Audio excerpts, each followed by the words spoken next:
এইখনেই হ'ল আমাৰ মৰমৰ চম্পাৱতী নদী।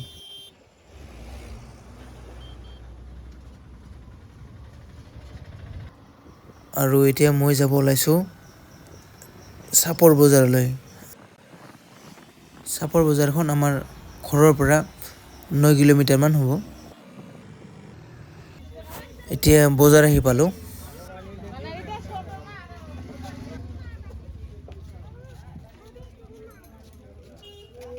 আৰু এতিয়া মই সোমাইছোঁ চব্জিৰ বজাৰলৈ।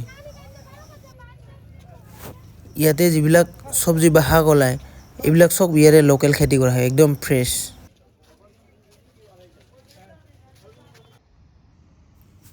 বজাৰ কৰি কিনে এতিয়া ঘৰ আহি পালোঁ আৰু ঘৰ আহি পাই আকৌ দোকানখন উলিয়াই ল'লোঁ।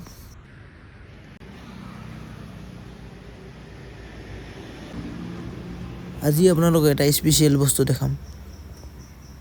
এইটো চাওক, বগৰী পকা ষ্টাৰ্ট হ'লেই আৰু।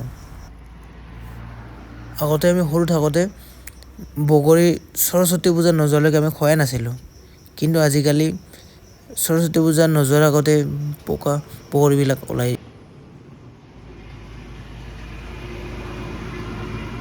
এইটোতো আপোনালোকে চিনিয়ে পাইছে, মধুৰচা আলু, আৰু কিছুমানে কেশৰ আলু বুলিও কয়। আৰু এইটো হ'ল মধুৰিআম। আপোনালোকৰ খাবলৈ মন গ'লে আহিলে হ'ল মোৰ দোকানলৈ। এইটো লোকেল আমলখি, ডাঙৰ ডাঙৰ, চাওক।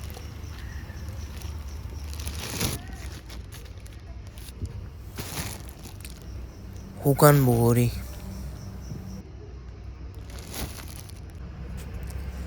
আমাৰ ইয়াৰে লোকেল নেমু টেঙা।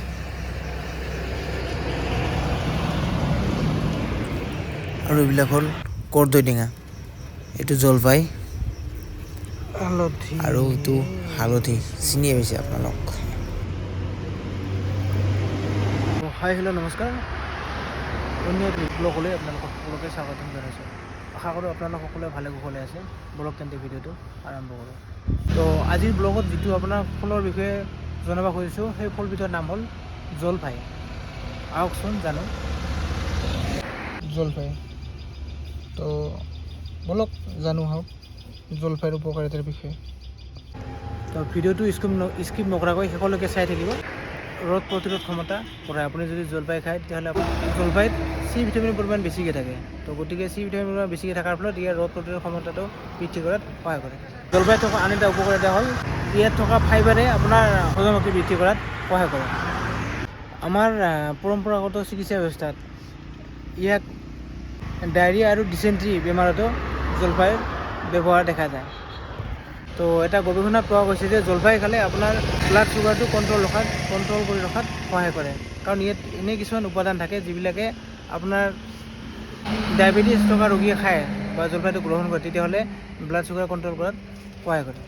জলফাই খালে আপোনাৰ হাৰ্টৰ হেল্থৰ কাৰণে ভাল। জলফাই যদি আপুনি গ্ৰহণ কৰে তেতিয়াহ'লে আপোনাৰ ইয়াত থকা এণ্টি অক্সিডেণ্ট আৰু আন যিবিলাক উপাদান থাকে সেই উপাদানবিলাকে আপোনাৰ হাৰ্টটো ভালে ৰখাত সহায় কৰে।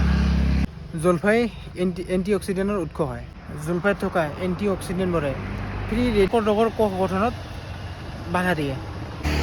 আপুনি যদি বৈতামাৰী এইফালৰ পৰা আহে তেতিয়াহ'লে আপোনাৰ মোৰ দোকানখন লেফ্ট ছাইডে পৰিব, আৰু আপুনি যদি চাপৰৰ বিলাচীৰ পৰা এইফালৰ পৰা আহে তেতিয়াহ'লে মোৰ দোকানখন ৰাইট ছাইডত পৰিব। তো গতিকে আপোনালোকে আহক, আহি কিনে ইয়াতে ফলৰ জুতি লওক। ধন্যবাদ, জয় অসম। ভিডিঅ'টো চাই আপোনালোকে কেনেকুৱা পালে কমেণ্ট ছেকশ্যনত জনাব নাপাহৰিব, আৰু যদি ভিডিঅ'টো চাই ভাল লাগিলে তেনেহ'লে লাইক কমেণ্ট শ্বেয়াৰ কৰি দিব। ধন্যবাদ, জয় অসম।